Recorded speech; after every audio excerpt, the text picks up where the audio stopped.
Raising women's voices, one story at a time. Welcome to the She Said Project podcast.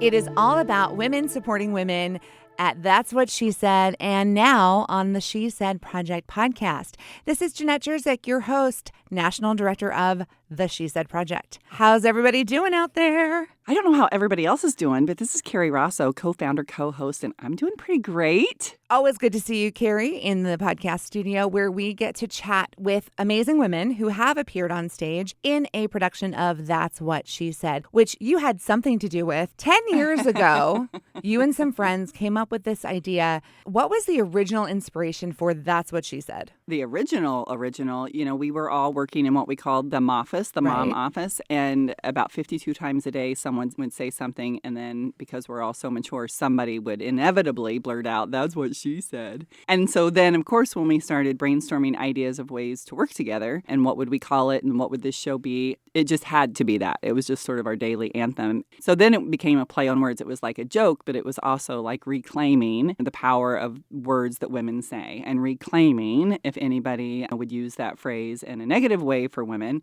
we were going to beat you to the punch and use it in a positive and empowering way, and often immature and funny way, but in in that light. Then it just has snowballed from there. But it was totally meant to be a one-night show, and now here we are all these years later, and one of the things that I love is I think back every year, I think of that first show and how it happened, and women saying yes. It just started with a few women that wanted to do this thing, and the people who in the community who reached out and said, "How can I help?" Literally, a woman pulled up in her minivan in front of our house and handed me a check and was like, "I stay at home. I feel so seen. Like, I don't know what you guys are doing. You guys are up to something, but I want to help," and handed us a check. And our guest today, she's just that person in the community who is always like, "I don't know what y'all up to, but I'm here to help." That's what's so amazing about the women in our town. Yes, absolutely agreed. And when we were putting together the cast for our 10-year anniversary show in 2023, we get this awesome opportunity to look at our community and go, what voices haven't we shared yet? What stories haven't we told yet? And which women are those women who show up to support other women? And Susan Toalson McGinty is absolutely one of those women. And it was such an honor to have her on stage with us this past year. Susan, welcome back to the She Said Sisterhood. And thank you for joining us today on the podcast. Oh my gosh, I'm so excited to be here. I'm getting all the feels. I'm like totally getting goosebumps because I just love hanging out with you two in particular and be able to come back and relive that awesome experience. I'm here for it.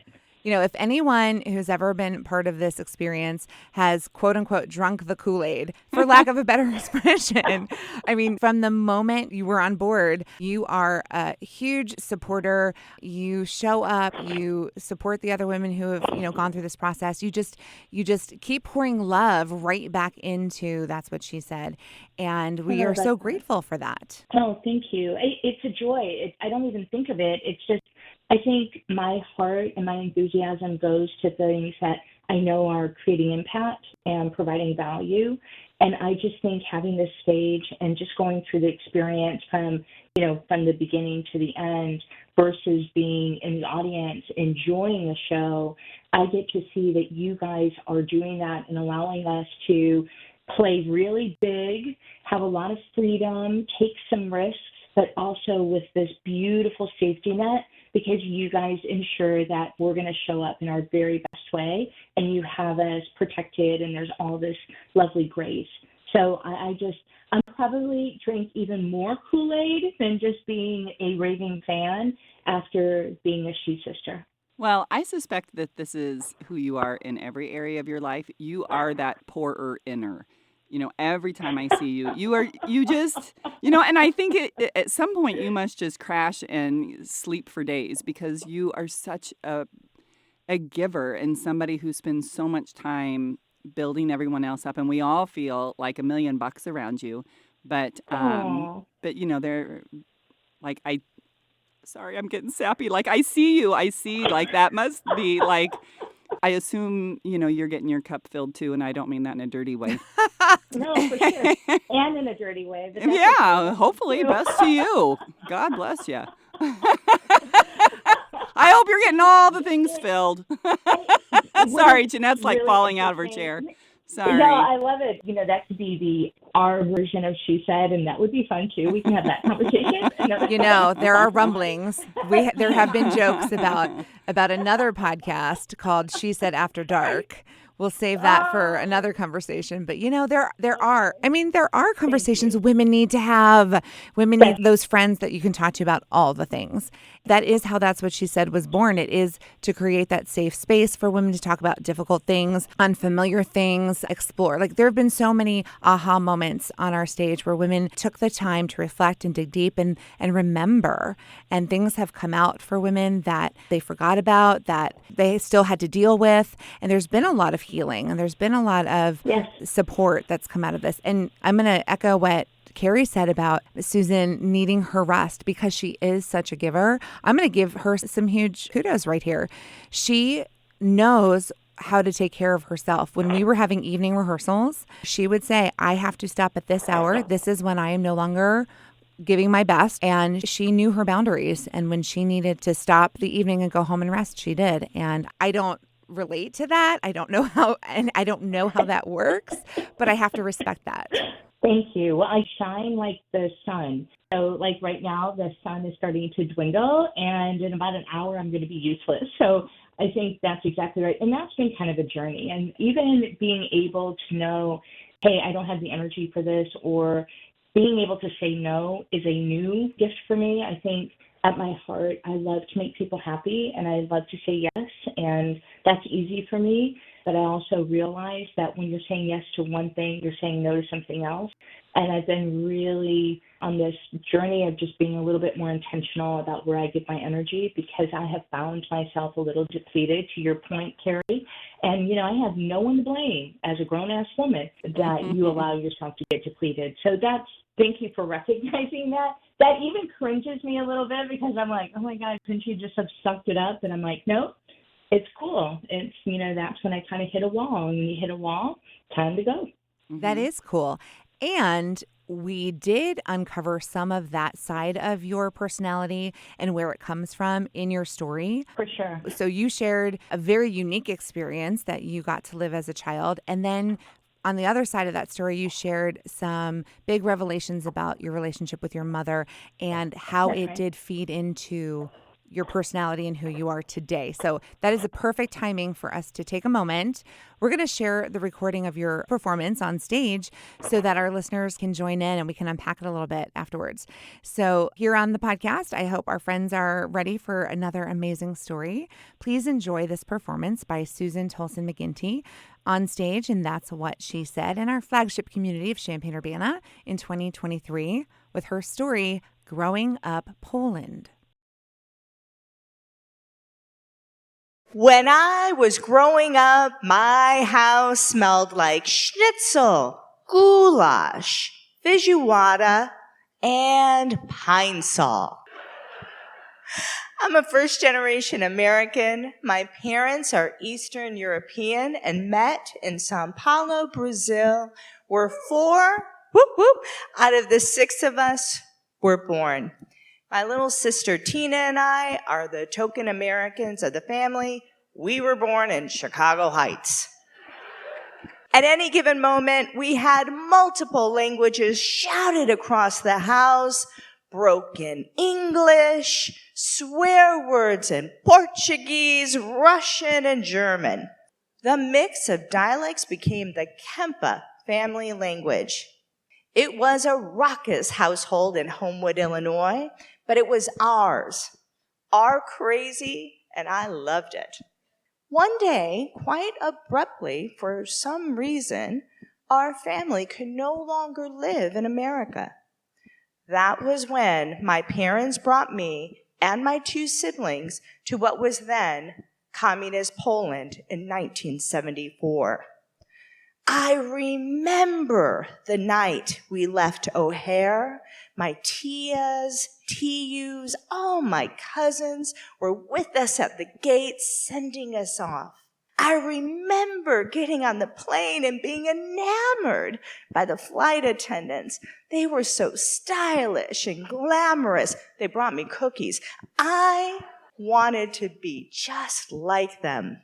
Once we arrived at the Warsaw airport, we entered a large, dimly lit room with a catwalk above us. On the catwalk were Polish soldiers, all armed with what looked to be massive guns. I looked at my mom. I pointed at the soldier. She slapped my hand. She said, "Susanna, don't you look at them." And that's when I knew we weren't in Homewood anymore. After a car ride, we arrived in the village we would be living in, Sokolov-Podlansky, and then to our new home, which stood behind large stone gate. As our groundskeeper, yep, we had a groundskeeper, opened them up, we drove to this enormous house. Let me tell you, we not only had a groundskeeper, we had a maid, a chef, and a nanny. I remember thinking, oh my gosh, my dad moved us to Poland and got us super rich. Tina and I went to a local Polish elementary school. And I remember we had to take off our street shoes and put on soft-soled school shoes. My teacher wanted the students to brush their teeth with salt water every day. After the first time, my sister and I made a stand. We were never going to do that again, and we didn't. That was nasty. To say we stood out was an understatement. I learned the language pretty quickly. My dad used to say in 1 week, I was fluent in Polish. I don't know about that, but I do know I made lots of girlfriends. But Anya and Brozhina were my neighbors and my very best friend. They would come on over to our mansion and have Coca-Cola with us. You know what? Those girls had never had soda before, and we had a constant stream of Coke. While we were at school, my mom hung out with the help. Together, they drank coffee, smoked cigarettes. Our helpers became her close friends. And you know what? I don't think those ladies had ever smoked cigs till my mom came along. Every weekend, when the staff had their days off, our family went to Warsaw and always stayed at the very fancy Forum Hotel. After a few weekends, I was so comfortable in my hotel home, I used to run freely throughout like I owned the place. It was marvelous. I got to order chocolate sundaes by room service anytime I wanted. I felt like a legit Polish princess. Meanwhile, my dad was responsible for building a new factory nearby. My dad had a big heart, was quick with a joke, and he knew how to make things happen. He learned that the local Catholic Church was still damaged from World War II, and once learning this, he organized a construction crew and he fixed the steeple.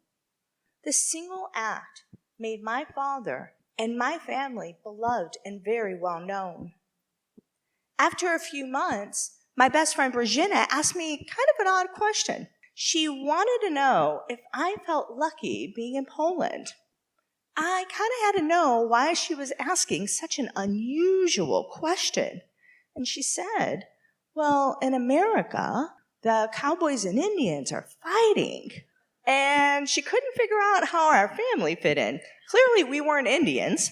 And she didn't peg my dad as a cowboy. She even thought all we ate back home was beans and weenies. I had to let her know that the John Wayne movies that she had been watching weren't today's reality. You know, we kids, we were quite pranksters. We had a lot of adventures, very little supervision. One night, my dad invited his secretary, Helen, over for dinner. She'd come over before, and she was American like us. We also knew that Helen wore a wig. For days before Helen came over, my brother Claudio kept plotting that my sister Tina or I should pull off her wig during dinner. So when that night comes, Helen is seated next to Tina. I'm seated next to Claudio. My mom's on one side, my dad's on the other side. Claudio kept looking at Tina. Sure enough, she got up. She went right behind Helen. She pulled that wig right off. Off she went. Helen got up screaming. Claudio's laughing. And I'm thinking, oh my gosh, we're in so much trouble. I look at my mom. She's falling off the damn chair. She's laughing so hard. Our family is so inappropriate. My dad comes back into the room, looks at the scene, goes to my mom, Genya. Helen swore she would never come back to our house. Yeah, true to her word. I've never seen that woman's face again. All right, so it's clear I had a little bit of moxie back then. My dad was the local hero. We were rich. My mom made friends with many of the locals. We were living our very best lives. So one afternoon, Anya and I went riding our bikes in city center, a city as big as Champaign. We had just come to a roundabout and saw the lights of a police car intending to pull us over. The policeman was really kind, right, going on and on about how unsafe it was for two kids to be out here alone. You know, legit, I just didn't care. So here's what I did. I told him I didn't understand Polish.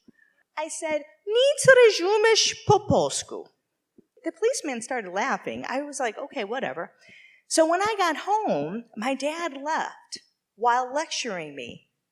Susania, if you're going to tell the police officer you don't understand Polish, don't say it in perfect Polish. I mean, I was 6 years old. Why? No one has ever asked, nor have I volunteered. Why?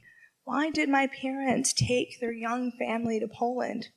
Why could we no longer be in America? 6 months before going to Poland, my beautiful and oldest sister Janet and her husband Dean left our house after having Sunday dinner on a cold January night. On their way home to Rolling Meadows while driving on the tri-state, they had a tire blowout, hit a median going very fast, and both were killed instantly. My mother was devastated. So was I. My mom wanted to leave America because she was so heartbroken, and everywhere she looked, she was reminded of the sadness. I truly believe now that my dad sought the work opportunity in Poland because he would have the resources to provide his children and give my mom space to heal. And although I made my mom sound like a diva, okay, maybe she was a little, she was truly a woman destroyed from the tragic loss of her oldest daughter. And she clearly needed help raising the rest of us.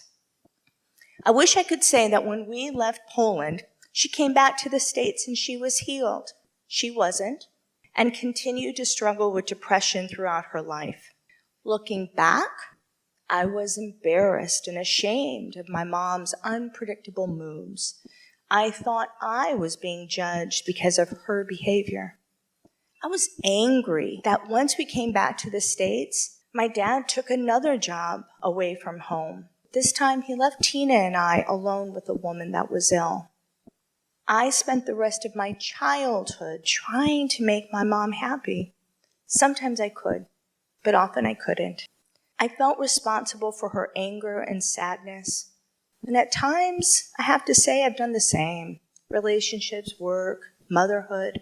I could live from a place of guilt and shame and fear with a tendency to overachieve, all in the spirit of people-pleasing. It's taken me years of people-pleasing, and while making others happy is generally a good thing, going too far and for the wrong reasons left me emotionally depleted, anxious, and stressed. Guys, I love seeing people happy. It really is who I am. But now I've learned to set boundaries and realize my job is to make my own self happy. And we're all responsible for our own happiness. I don't have a lot of memories of my childhood, but man, do I have vivid ones of that time in Poland. My family and I were able to be spirited, have freedom to breathe. I look back now and clearly see that this period was my golden hour of my childhood. And you know what? Let's face it, the diva apple does not fall far from the diva tree. So now you get it. Now you see how you experienced it through the naive eyes of a child. But man, oh man, did we spend some time reflecting on the lessons learned and the relationships and the parts of your story that still affect you today, Susan? For sure. It's funny, I remember being a little girl, and I don't mean this in a, oh, poor me, but just as an acknowledgement. My mom and I are very different people. I think I'll get a lot of my personality traits from my dad. I remember being a little girl because I was that happy-go-lucky kid. And she would look at me and just say, why are you so happy all the time? And at the time, I just even remember thinking like, oh, should I be ashamed of being happy? But in reflection, I realized I think she was literally trying to figure it out. How can this child just be happy at just being alive? And, just being with her friends and just being happy. I think I'm just fortunate that I inherited a lot of that from my dad, but it was probably the crux of our challenge because that was not her nature. But then there were some amazing things about her. We lived in Poland. It was a communist country. We got to have all of our goods, our food. I mean, we had some luxuries that people in 1973 in Poland did not. And we lived on this house that had grounds. We had groundskeepers. I mean, I look back and I think, like I said in my story, oh my gosh, we were rich. Didn't realize, what it was like to be rich. So there was one evening, there was this huge scuttle because somebody had broken into our basement and they were rummaging around, and one of our groundskeeper, I don't know where my dad was, but he wasn't there. And the groundskeeper found this little boy. He's probably like 12 or 13 years old. And he was in our basement, like probably trying to steal something. And the groundskeeper was so angry and was just about to go take him home and really give him the what. And God knows what could have happened to this poor kid. And my mom, in such a beautiful moment of empathy, said to him, she said to the groundskeeper, let go of him. And she just looked at him and said, what are you doing? What do you want? And this little boy had heard that we had Coca-Cola, and he'd never had soda. And he just wanted to try a bottle of Coca-Cola. And my mom said, here, have some Coca-Cola. And if you ever want any more, just knock on the front door, and I'd be happy to give you all the Coca-Cola that you and your friends want. Wow. It's an amazing story. Incredibly generous and very empathetic and very much like, oh my gosh, I realize how blessed we are. What can we do to kind of get that blessing back? Right. So your personality comes from both your father and your mother, and sometimes in those unexpected ways, right? And I think one of the takeaways from your story was how much you worked as a child, like you said, to try to make your mother happy after the tragedy that she experienced, that your whole family experienced. And to this day, you've discovered that it has colored your choices. You have some people-pleasing tendencies, and this was an opportunity for you to go, is that serving you, or are you still trying to make someone else happy for the wrong reasons? 100%. And you know what? That part of writing, and my joke was I wrote this story on Peloton. Every morning I would go down to my Peloton. And then after 20 minutes, something would happen, and then all these like downloads would happen, and then I'd hit my voice memos, and I would just start talking about things. And 2023 became this tremendous source of healing for me in a way that I was able to make those connectivities. Now, darn it, Jenette, you're doing it again, because, girl, I did not think of myself as, in my generosity, but I could totally see doing that today, right? God forbid this, if I was in the same circumstance, I'd like to think that I would have shown up the same way that my mom did, with such love and compassion and generosity for this little boy who was really just being a little boy and trying to try something that he had heard about and heard about this family having. So, I mean, I take that in a big compliment. So thank you for that. That is who you are. You are this warm, giving person. I've seen you with your grandchildren. I've seen you with kids in the community. Like, you derive joy from bringing others joy, period. I do. Because I believe that we all have something special. I believe we all have a talent or gift. I believe that all of us were raised in these beautiful households that were able to lift up. And even if you were, sometimes you just have your own demons. So I'm really sensitive to people because I truly believe at our core we are more alike and we are more good than we are not. And, one of the things, it takes me a minute. I mean, I'll sometimes kind of go out on a ledge for anybody. And, you have to burn me before I'm not going to give you grace or generosity moving forward. I'm not mad about that. I'm glad that I show up that way with people because I really think, especially now, things can be really heavy. It's hard out there. I just try to give people the benefit of the doubt and to check my judgment, which, I'm in judgment as well, and just try to lead with grace.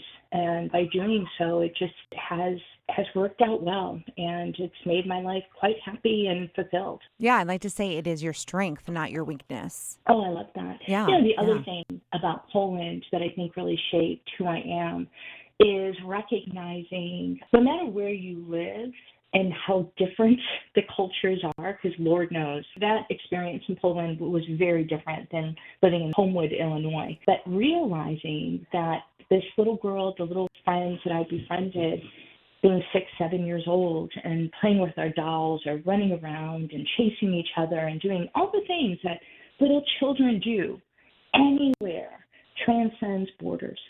And I really believe that at our core, as different as we may look or our lives may be, at our core, I think we're so similar. Parents want what's best for their children, and that doesn't matter if you're in America or Poland or anywhere in the world that are having strife right now. And I think that's that part of that experience I'm so grateful for, because I think it really imparted that in me at a very early age. There is no doubt that exposing children to other cultures and other children's lifestyles can open their minds to seeing how other cultures live and how other children live. And it does create that very organic sense of empathy, which is exactly what we try to create on stage in That's What She Said. When you take a moment to view the world from someone else's perspective, it makes the world a lot smaller and makes us all feel less alone. Wouldn't you say, Kerry? I agree. I think that all of that is connected. And I love knowing that not just that you're out in Champaign-Urbana making this impact, but I think everywhere you go, I'm just so happy you're on the planet spreading your big Susan love. Oh, big Susan love. I love that. Yes. I'm so grateful for the times I get to be in your ray of sunshine. Thank you. Oh my gosh, Kerry. I feel the same way about you and Jenette. I feel like you guys impart such a gift of yourselves to just helping the rest of us just realize these things that sometimes we just take for granted. And you two do such a beautiful job of helping us with a mirror and helping with those insights. I'll tell you, she said, I learned a lot of things practically, but I think I ended up getting more therapy going through this she said process than probably any of my years of therapy I've ever had. So thank you so much for what you guys are doing. You are welcome, and thank you for saying that, because that is the gift, I think, of giving women permission to be this type of vulnerable and this type of proud to share their stories.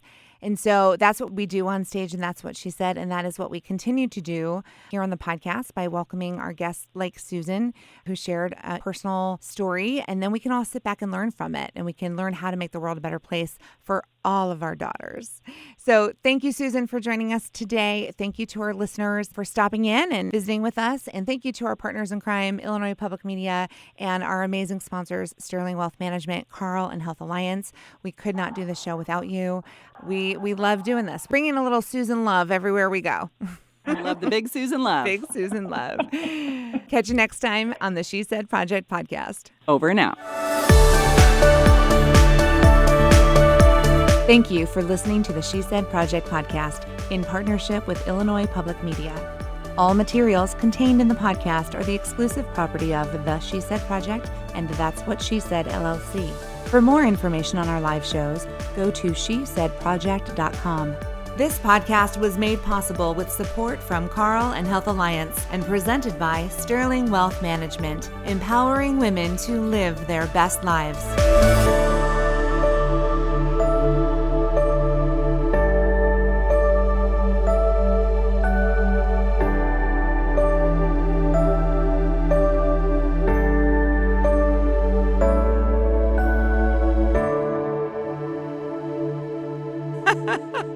Susan, that was fabulous. God. You are a piece of pie. You are delicious.